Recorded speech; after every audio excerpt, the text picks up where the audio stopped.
There's a new game mode in Marvel Snap, and it's unlike anything we've seen before. The Grand Arena brings an extra twist to deck building, with each deck coming with a champion. Champions are cards in your deck that might not be the same cards you know.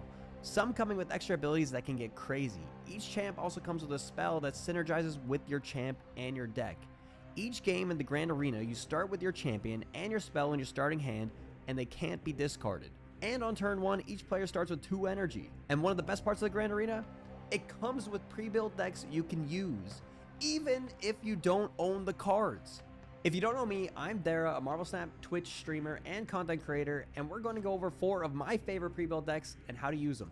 The pre-built deck Vanishing Act is your standard Afflict Ajax deck, but with an Invisible Woman champion card, which happens to be the same standard 2-cost Invisible Woman you know from the regular game. And since in the Grand Arena you start with 2 energy on turn 1, your champion's always going to start your hand, which means you'll be able to play Invisible Woman on turn 1 every game. And since this is your standard Affliction deck, you can follow it up with Hazmat right behind it, which with every card you play behind it, your champion's spell becomes stronger. Invisible Woman's spell, when played out, gives your champion +1 power and +1 energy next turn for every card unrevealed behind Invisible Woman. So if you have 3 cards behind her and you play out the spell on turn 5, you'll have 10 energy going into the final turn.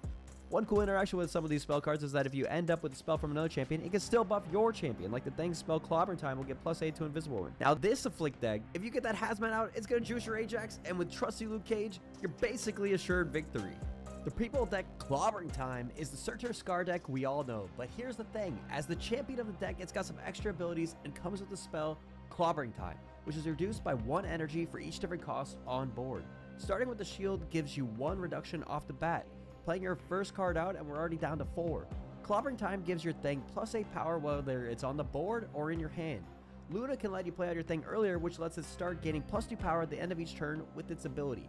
You also might want to play Surtur out early to start pumping it up with each 10+ power card, which includes the Thing, which also reduces your Scar, letting you play it out for 0 cost with enough 10+ power cards. Then once you fill up the location with the Thing in it, it's Clobbering Time! It's the easiest game of your life.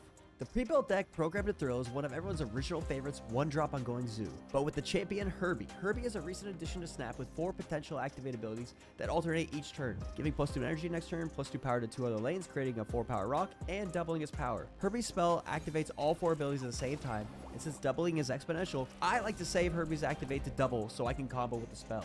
With Zoo, you want to play out your 1-drops early and get Marvel Boy buffing them, and Kazar, Blue Marvel, and Onslaught to keep pumping them up to bigger numbers. Then once everything is nice and buffed, time to drop Gilgamesh to finish the game with an easy victory. The pre-built deck Subterraneous Strikes is a Victoria hand card generation deck, but with the new card Moleman as its champion. Moleman banishes the top card of your deck and gives you 2 rocks with power set to the banished card's cost. With a card like Frigga, you can even play it again, which combos super well with Victoria hand. Then once you've generated enough cards, it's time to play out Moleman's spell Subterraneous Summons, which gives you each generated card in your hand either -1 cost or +1 power, giving you so much to work with, it's basically impossible to lose.